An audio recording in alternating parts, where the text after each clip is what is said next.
CM Punk has dropped a major AEW return tease, and has Bray Wyatt been released from WWE again? But first we have an update on a top free agent and a potential move to AEW. This past Friday we would bring you a story involving former IWGP World Heavyweight Champion Kota Ibushi, with the Dark Puro Flosion Twitter account noting that he has received an offer from New Japan Pro-Wrestling in order to return to the promotion. With that said, Dark Puro have once again been in contact with the Golden Star, who was given an update on where his priorities lie ahead of his next move, revealing that right now All Elite Wrestling and a reunion with Kenny Omega comes first. And they would tweet, "As I stated yesterday, NJPW has an offer in for Kota Ibushi. He told me AEW is his number one priority still. Priority number one is Golden Lovers." As we've discussed in the past, the AEW contract of Kenny Omega expires this year, with talks said to still be ongoing, and it could be the case that Ibushi is waiting for Omega to decide what his future holds before tying himself down to a deal.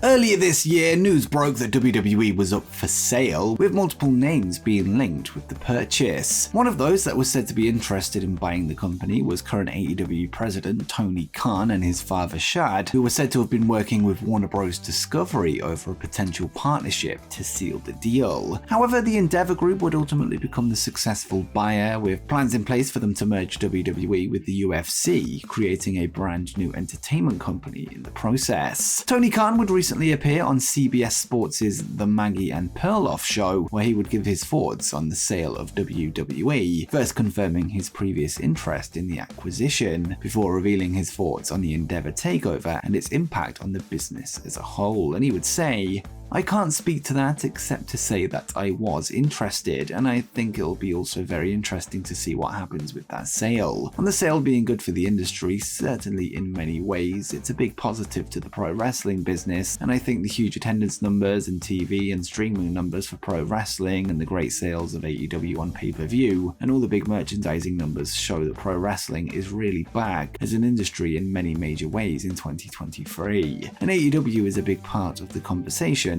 so I think that's all been really positive for us. And speaking of WWE, one of the topics of conversation amongst the fan base as of late has been surrounding the company's creative process, this following the return of Vince McMahon as chairman of the board. Whilst there are varying reports on the level of input McMahon has on the on-screen product, there's been concern that WWE Chief Content Officer Triple H is being overruled, diverting his long-term plans. Well, we now have an update from WrestleVotes on Twitter, who have revealed that many of the post-WrestleMania plans that were in place have not come to fruition, with many superstars now heading in a different direction. And the report notes, "Interesting tidbit. Source says that a number of creative decisions and ideas planned prior to WrestleMania have not gone the way some envisioned. Not to say for better or worse, but the direction for some superstars is far different than what had been internally discussed." Whilst this of course doesn't confirm that Vince McMahon is fully back in charge of creative, it certainly suggests that there's been some sort of change within the process.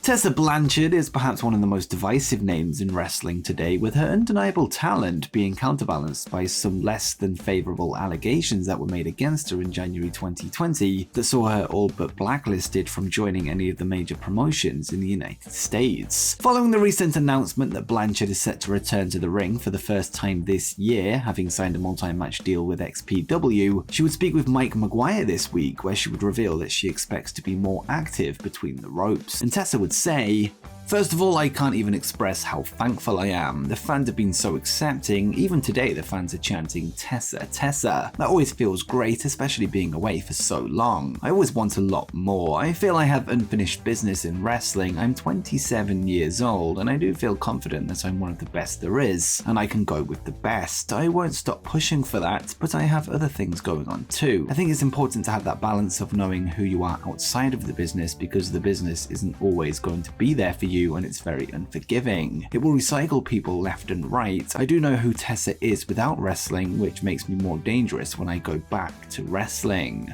It's worth noting that Tessa Blanchard recently made amends with La Rosa Negra, who she was accused of racially abusing, although it remains to be seen if there will be a shift in mindset from the major promotions in the USA, with Rosa being far from the only talent that she's had issues with in the past. And speaking of returns, AEW World Champion MJF would make his return to the independent circuit this week when he appeared at the latest Creator Pro-Wrestling event in Melville, New York. The Long Island homecoming would see the Salt of the Earth return to the wrestling school and promotion that trained him to become a pro wrestler to begin with, which is owned by AEW road agent Pat Buck and current Impact Wrestling star Brian Myers, formerly Kurt Hawkins in WWE. Prior to MJF's arrival, Creator Pro student Leo Sparrow would soundly defeat a fake Jungle Boy Jack Perry, this before stealing the AEW World Champion's catchphrase, declaring that he is better than you and you know it, before being interrupted by the man himself. After a verbal exchange, both men would then end up wrestling a one-on-one match with MJF acting in his usual heelish way, although slightly altering his work to receive cheers through audience participation. Of course, MJF would come out on top in the match, although despite the loss, this became a big viral moment for the young Sparrow, whose previous claim to fame was his involvement in a squash match against Omos on Monday Night Raw.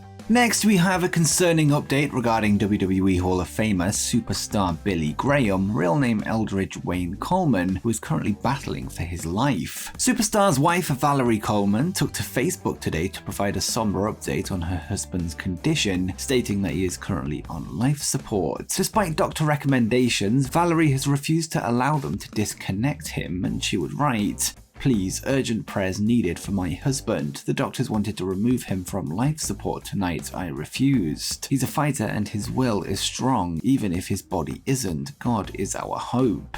Coleman has faced numerous health challenges this year, leading to an extended stay in hospital, with his ordeal beginning with an acute kidney failure in late April, which necessitated his admission to an intensive care unit. He's also suffered from an infection that severely impacted his skull, ears, and sinus cavity, resulting in deafness and a significant loss of weight. Hopefully we can hear a more positive update on Graham in the days ahead. In May 2022, multi-time world champion Randy Orton would disappear from television after he and Matt Riddle dropped the Raw tag team titles to the Usos, with him not being seen since. Prior to this, Orton is said to have been working through an injury for months, an injury that had been getting progressively worse during that time. Later in November, the Viper would undergo fusion surgery in his lower back in order to deal with the issue. However, there's currently no known timetable for his return. With that said, Randy's father, Bob Orton Sr. would speak with Bill Apter for Sportskeeda this week, where he would provide an update on his son, noting that he may have been told to stop wrestling altogether by a non-WWE doctor, and Bob would say, "He's trained, so we'll see what happens. I don't know if he feels like going back. If he feels like he's ready to go back, I think he might. Then again, he's been pretty well taken care of. I don't think he needs to, and I think the doctors have told him not to. But Randy is going to do what Randy is going to do. He always does." It currently remains to be seen if Randy Orton will eventually make his way back to a wrestling ring at some stage, although it's not looking good for his fans. This Wednesday, All Elite Wrestling and Warner Bros. Discovery are expected to announce a brand new weekly television show, AEW Collision, with the first episode reported to be taking place on June 17th from the United Center in Chicago. The much anticipated AEW return of CM Punk is also expected for that first episode, which is set to receive its own unique name, AEW Collision: The Second Coming. According to reports from various outlets, a meeting would recently be held between CM Punk, Chris Jericho, Tony Khan, and FTR, with the goal of working out any issues between Jericho and Punk, with there being potential room for a feud between the two. With that said, Fightful Select would recently reveal that the Second City Saint is pushing for a match or feud with Samoa Joe, with the two being longtime real-life friends and bitter on-screen rivals during their time in Ring of Honor in the mid-2000s. Well, we now have another update on the situation, this time from CM Punk's Instagram story, as this week he would post a video of himself working out, this whilst listening to a song that will be familiar to fans of ROH. The song that Punk is listening to is by Faith No More and Booyah Tribe and is called Another Body Murdered, and was the first ever entrance theme used by Samoa Joe in Ring of Honor, with the post potentially confirming the previously mentioned Fightful report. It appears that the seeds have now been planted for CM Punk versus Samoa Joe upon the Straight Edge Superstars return to All Elite Wrestling, with a confrontation likely on June 17th.